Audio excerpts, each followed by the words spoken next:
Assalamualaikum warahmatullahi wabarakatuh. Kami dari kelompok 10 yang beranggotakan saya, Serina Suherman, Mila Sarmila, Veronica Andini Boko, dan Eva Safitri. Hari ini kami akan mempresentasikan tentang aksiologi.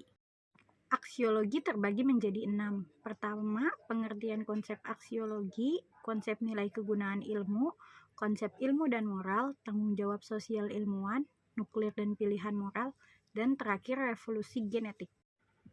Aksiologi adalah asas mengenai cara bagaimana menggunakan ilmu pengetahuan yang secara epistemologi diperoleh dan disusun. Menurut kamus The Random House Dictionary of the English Language, aksiologi adalah cabang filsafat yang berkaitan dengan nilai, seperti etika, estetika, atau agama. Secara historis, istilah yang lebih utama dipajai adalah ketika etik atau moral, tetapi dewasa ini istilah aksios nilai dan logos teori lebih akrab dipakai dalam dialog filosofis. Jadi aksiologi bisa disebut sebagai the theory of value atau teori nilai, yaitu bagian dari filsafat yang menaruh perhatian tentang baik dan buruk atau good and bad, benar dan salah, right and wrong, serta tentang cara dan tujuan, means and ends, menurut Jujun S. Surimantri. Selanjutnya akan diteruskan oleh rekan saya, Mila Sarmila. Baik, saya di sini akan melanjutkan materi selanjutnya, yaitu konsep nilai keunggulan ilmu. Teori tentang nilai dalam filsafat yang mengacu dalam permasalahan etika dan estetika, di mana makna etika memiliki dua arti, yaitu pertama, merupakan suatu kumpulan pengetahuan mengenai penilaian terhadap perbuatan manusia dan satu predikat yang dipakai untuk membedakan perbuatan, tingkah laku, atau yang lainnya.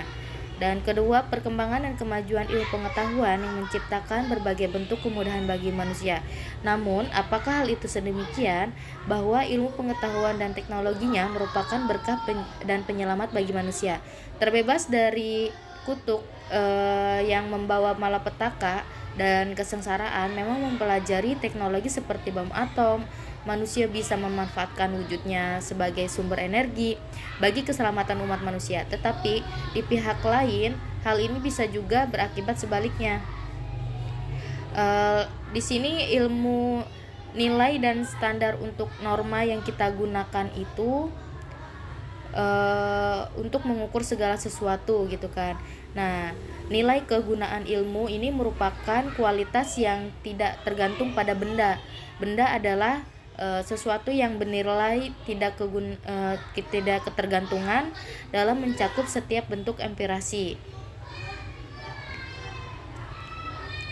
Nah, kegunaannya di sini mengacu pada kelebihan yang memiliki atau yang dimiliki suatu tempat atau wilayah tertentu dan memiliki nilai kegunaan yang berbeda ya, berdasarkan fungsinya. Contoh, wilayah yang memiliki alam yang indah atau sebagai tempat wisata.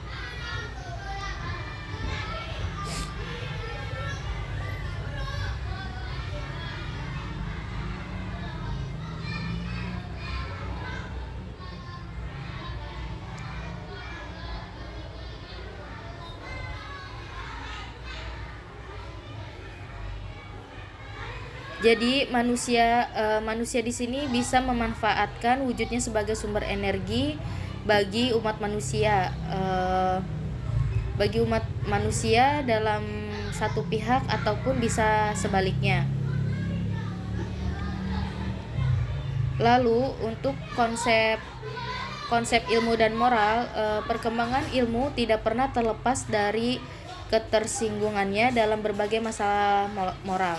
Baik atau buruknya ilmu sangat dipengaruhi oleh kebaikan atau keburukan moral yang para penggunaannya. Dasarnya, masalah moral tidak bisa dilepaskan dari tekad manusia untuk menemukan dan mempertahankan kebenaran. Nah, dari moral yang sangat berkaitan dengan nilai-nilai tersebut, secara terhadap satu hal ini pada awal masa perkembangannya, ilmu itu seringkali berbenturan dengan nilai moral yang diyakini oleh masyarakat. Nah, oleh karena itu, sangat banyak ilmuwan atau ahli filsafat yang dianggap gila atau bahkan dihukum mati oleh penguasa pada saat itu. Nicholas Copernicus, Socrates, John Huss, dan Galileo atau Galilea adalah beberapa contohnya.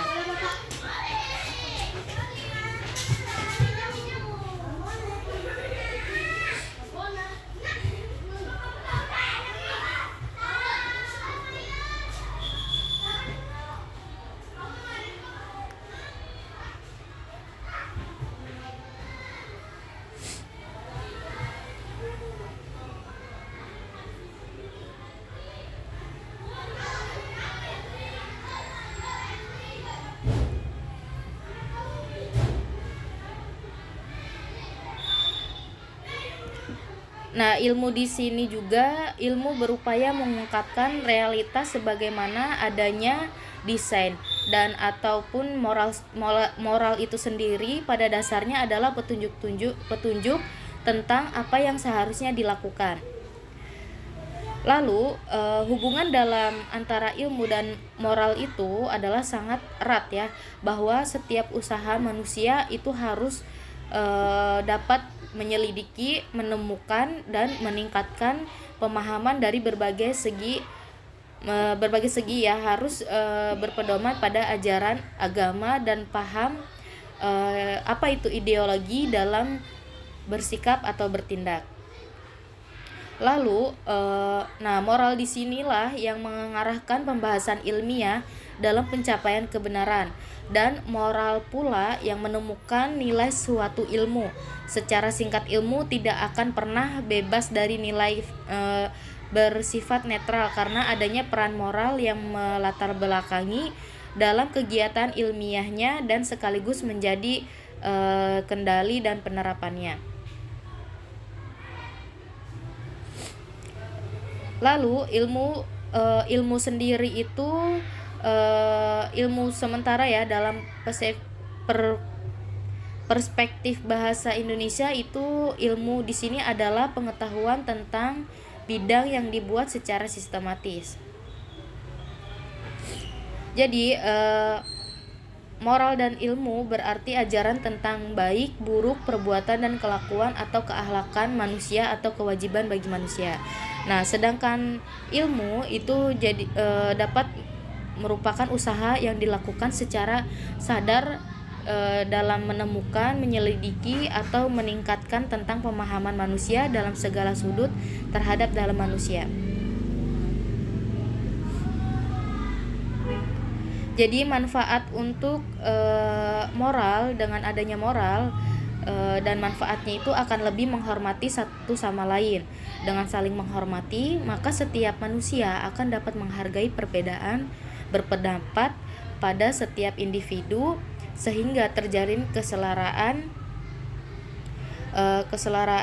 dan keharmonisan. Moral juga dapat membentengi kita dalam hal buruk. Dan ilmu itu sendiri, ilmu itu bagi kehidupan manusia itu dapat mengetahui segalanya. Itu harus ilmu dan harus terus belajar gitu kan, tak tersesat apabila terdapat suatu yang menyesatkan, berbagai dengan orang yang belum mengetahui apa yang sudah diketahui.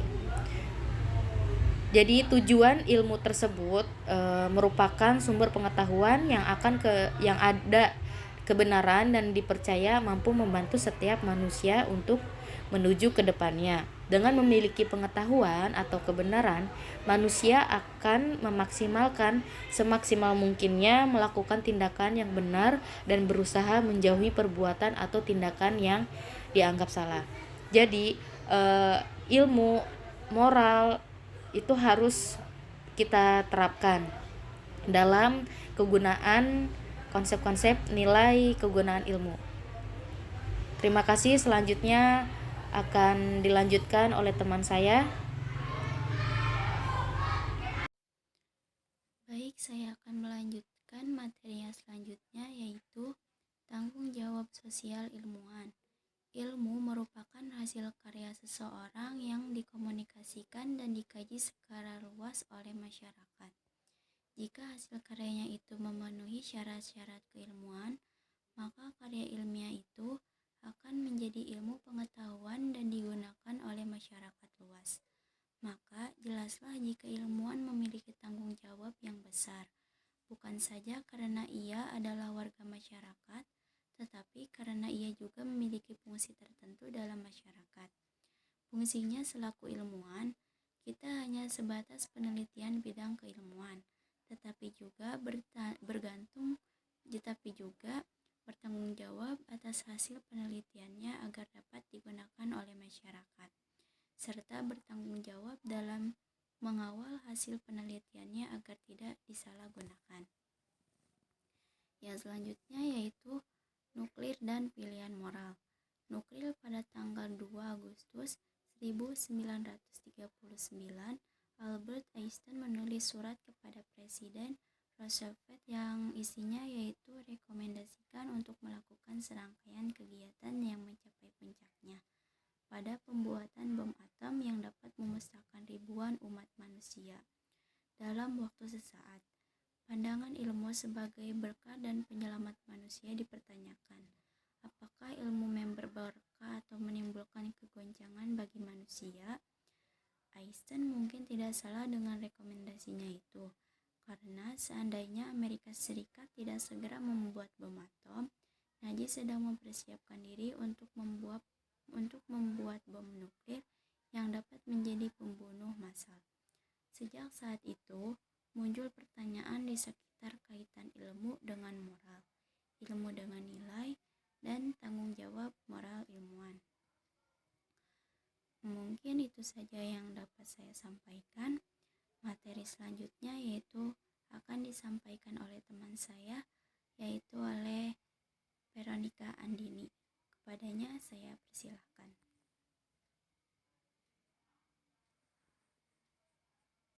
Baik, di sini saya akan menjelaskan tentang revolusi genetik.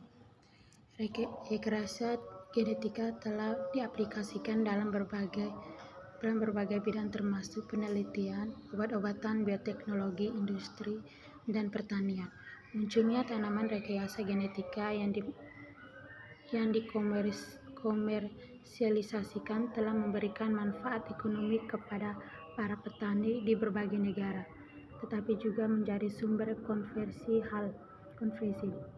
Hal ini sudah muncul sejak awal kehadirannya ladang percobaan uji pertamanya dihancurkan oleh aktivis anti-transgenik.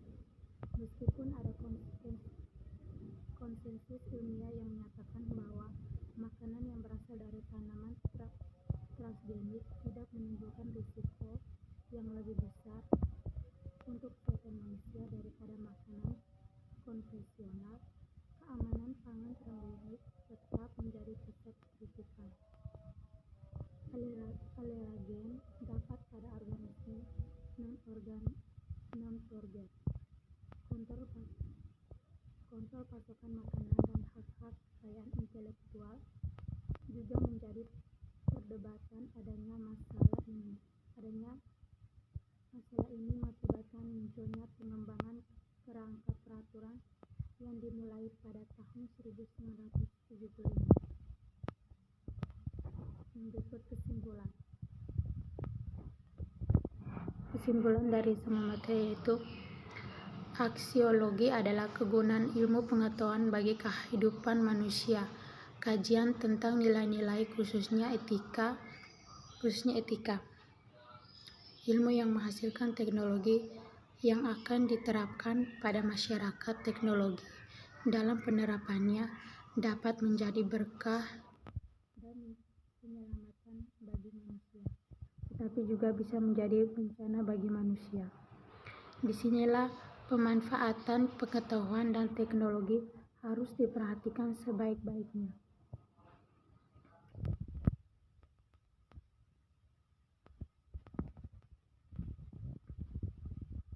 Dalam filsafat penerapan, Teknologi meninjau dari segi aksiologikal keilmuan. Seorang ilmuwan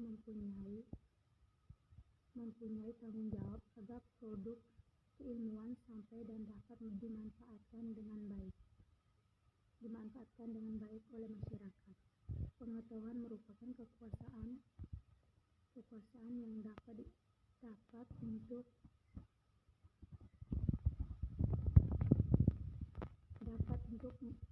permasalahan manusia atau sebaliknya. Dapat pula disalahgunakan seperti nuklir dan